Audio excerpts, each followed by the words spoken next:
Ганагийн сүгт давтай морил. Амралт аялал зугаалгын удирдлыг хэлж байна. Иймд Ганагийн сүгийн сонсогч та бүхэн аян замдаа анхаарал болгоомжтой оролцоорой гэд хэдэн зөвлөгөө хэлье. Замд гарахын өмнө машиныхаа бүрэн бүтэн байдлыг шалгаж хамгаалах бүсээ заавал үслээрэй. Нойр дутуу, ядарсан, эсвэл согтуур болгондоо хэрэгэлсэн үедээ хизээч жолоо битвэрээрэй. Ялангуяа орон нутгийн замд эсрэг урсгал руу эрсдэлтэй гүйцэж дөрүүлэх, хурд хэтрүүлэх, хамгаалах бүс хэрэглэхгүй байх зэрэг нь хамгийн харамсалтай ослуудын гол шалтгаан болдог. Хэдхэн секунд хожих гэж яарад хэрэггүй. Өөрийнхөө болон бусдын амнаас эрүүл мэндийг хамгаалан эрхэм жолооч та аян замдаа болгоомжтой яваарай. Танд болон танай гэр бүл, найзуудад аз жаргалтай дурсамж дүүрэн аяллыг хүсэн гэрвэй. Энэхүү цуврал нь батлагдаагүй үлгэр домгийн шинжтэйч хүмүүсийн дунд ам дамжин яригддаг хууч ширээдүүдийн бөгөөд таны амралт чөлөөцөгт зэрвэлсэн билээ.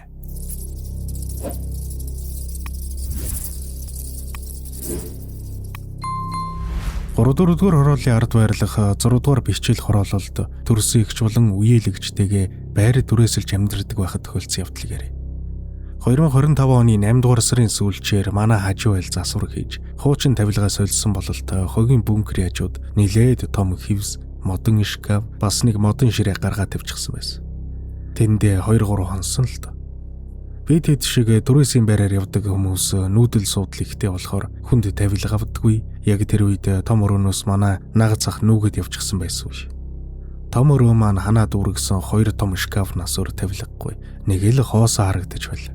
Тэгэл өнөөх хаягдсан модон ширээ нь үнэхээр цэвэрхэн чанартай гоё байсан болохоор би тэд ч нэг юм бодлого гэрлэг оруулаад тавьчлаа. Тэрнээс л бүх зүйл хэлсэн дээ.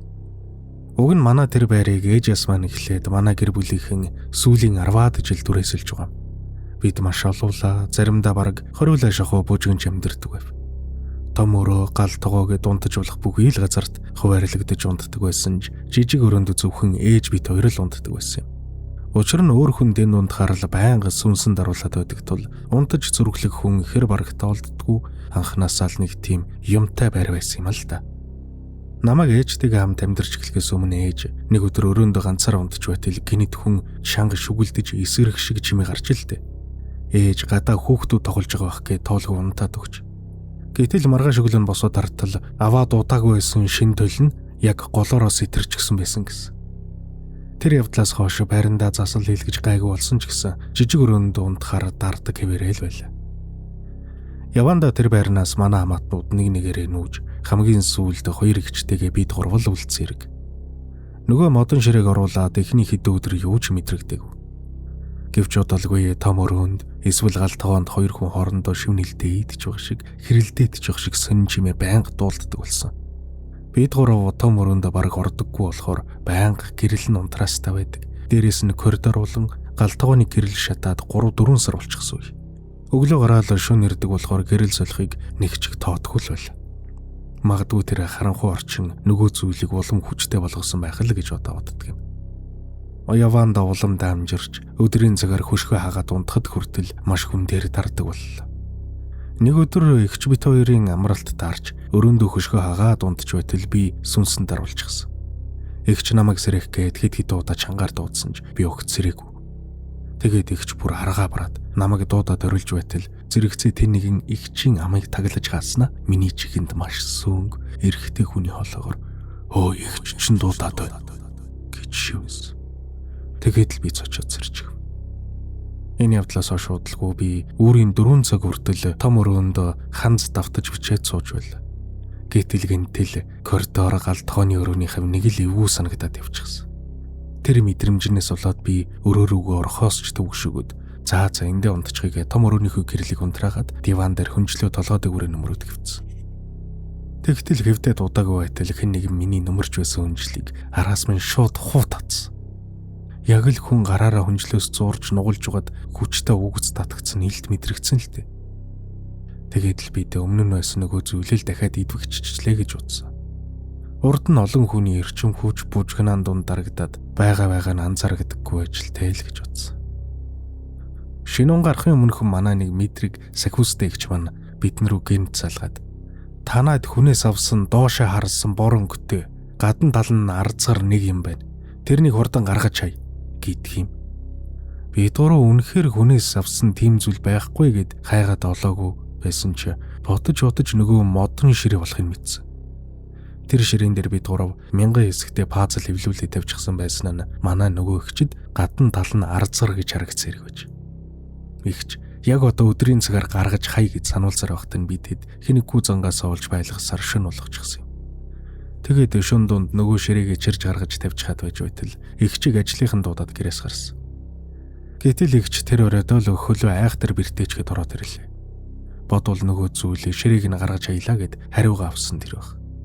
Сүүл сонсох нэ тэр ширээ нас урсан хүний тавилга гэж байсан. Ширээ гаргаж тавиад дуудалгүй алга болчихсон байхаар нь хартал манай хажуу айл оруулаад тавьчихсан байсан л та. Бид тэдэнд юмтай гэдгийг хэлж амжилгүй удалгүй тэр байрнаасаа нүүсэн л дээ.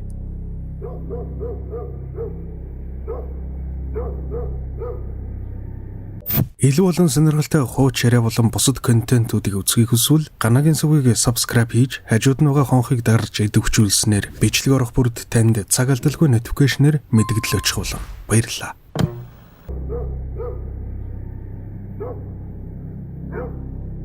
Би багасаа л зуслан явах дуртай, зуслангаас ерөөсөө салж чаддгүй хөхт байсан юм. Зууны амралтыг ер нь зуслан явахын тулд л тэсийн ядан хүлээдэг байлаа. Одоо ярих гэж байгаа энэ явдал яг жилийн өмнө надад зуслан дээр тохиолдсон юм. Өнгөрсөн зумби нэг зусланд зуны амралтаараа бүлгийн багшаар ажиллахаар очсон юм. Анхудаага багшлах гэж байсан болохоор догдлол ихтэй л байсан. Очоод зуслантайгаа хамт ажиллах үеийн найзуудтайгаа танилцаад хэд хоногийг үнэхээр сайхан өнгөрүүлсэн. Удалгүй эхний ээлжийн хүүхдүүдээ хүлээж аваад догдолд сандарсаар эхний 3 өдрийг ардаа хийлээ. 4 дахь өдөр нь манай зуслангийн загварын тэмцээний өдөр болсон юм. Би хүүхдүүдтэйгээ өдөржин хувцас, алхалт, үзүүлбэрээ сургуулсаар тэмцээн эхлэх цагч болсон. Гэтэл яар сандарсандаа авангард хувцас өмсөх хүүхдийг хийсэн далавчийг бүлгийнхээ байранд мартчихснаа гинт санс. Хүүхдүүд бүгд бүрэн цуглаагүй байсан болохоор би далавчаа авахаар хурдхан шиг өрөөрөөгөө гүйж очлоо. Тэгээд далавчаа аваад эргээд гарах гэж байтал ард минь гинэт төс хийгээд юм унах амар чанга чимээ гардаг юм байна. Би угаасаа зүрх муутай маш аимхай. Тэр дороо хамаг би хөшөөд эргэж харж чадахгүй доош хараад нүдээ тас санаад хэсэг хөдөлгөөнгөө таг зогсчлоо. Яг тэр үед манай нөгөө бүлгийн багш над руу залгаад "Хүүе чи хайччөө тэмцээн эхэлчлээ. Хүүхдүүд чи эхнээсээ гарч гүйлдээд алга болчих үедээ" гэд уцаа салгасан. Тэгтэл би арайхийн ухаан ороод хаалга руу зүгэлтэл өгтийн өрөөний зүгээс 5 литрийн сав давс над руу өөрөө чиглээд чимээ гаргаад өнхрөөд ирсэн. Тэр өрөөнд хинч байхгүй. Ядч угад бүрэнхий болчихсон болохоор тас саранхуу. Би айсандаа шууд уйлчихсан. Гүйж хараалаа тэр шөндөө ээж авруугаа залгаж гэрлүүгөө буцахар болсон. Гэртээ ирсэн ч айц минь арилсангүй нэг жаахан охин зүүдэнд үзэгдээд шүнжэнгөө хард орж хонсон. Маргааш өглөөнч би тайвширч чадахгүй уйлал байсан. Тэгээд нэг сайн гэж сурган сонсогдсон лам ах тэр очлоо. Тэр ах ирэхэд татаад хэсэг үзэж байснаа. "Чи буруу цагт буруу газар орчихч тээ. Танаа бүлгийн байранд нэг жаахан өхний сүнс орогдчихсан байна. Уг нь гим хоргуул юм хүмүүсийг хаяа ингэж жаахан шогөлдөг юм байна" гэд ном уншиж өгсөн дөө. Сэтгэл санаа арай дээрдэж гэртээ хэд хоног амарсны эцэст буцаа зуслан руугаа явсан. Очсон өдөр маань зусланд олон жил манаач хийсэн ах надад манай бүлэгт юу болж байсныг ярьж өгсөн юм.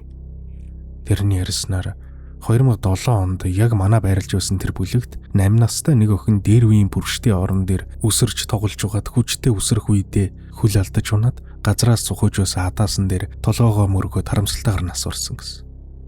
Түүнээс хойш тэр охины сүнс мэрсээр үзэгддэг болсон гэсэн. Харин би өөр бүлэгт шилжиж ажиллаад зуны ээлжээ дуустал багшилсан та.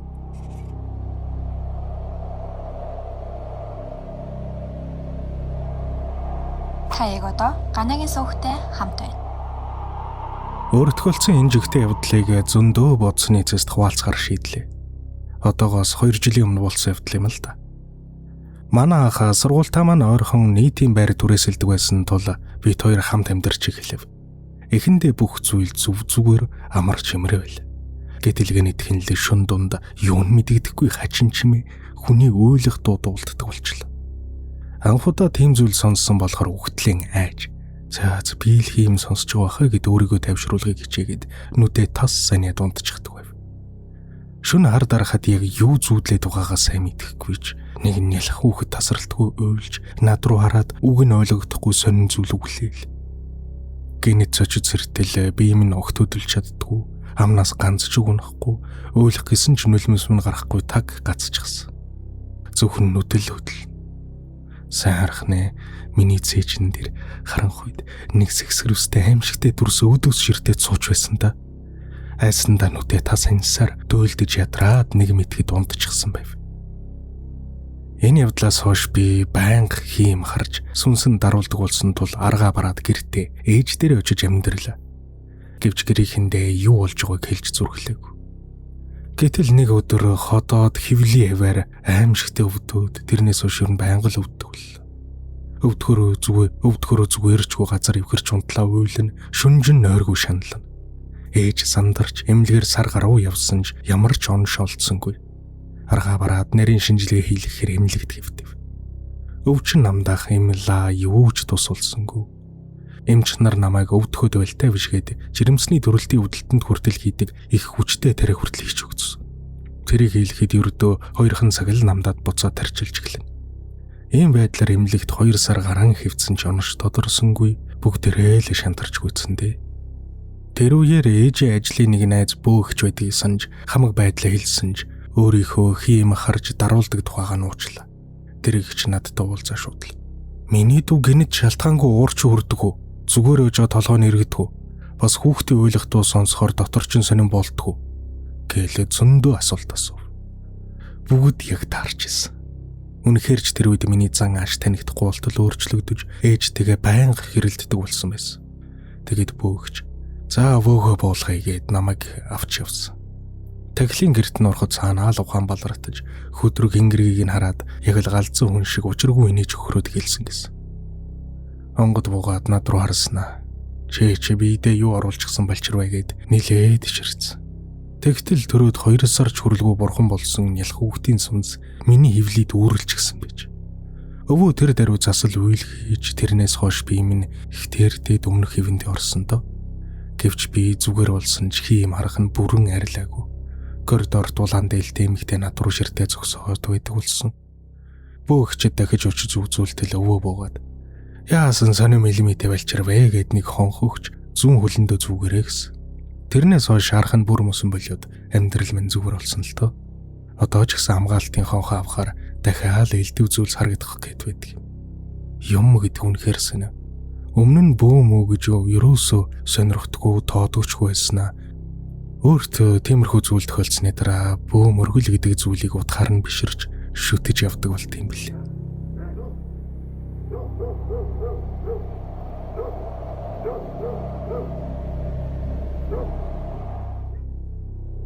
Хэрвээ та өөрт тохиолдсон явдлаа ирүүлэхийг хүсвэл Instagram-ын Гана ТV болон Facebook-ийн Ганагийн суваг хуудас руу бичээрэй.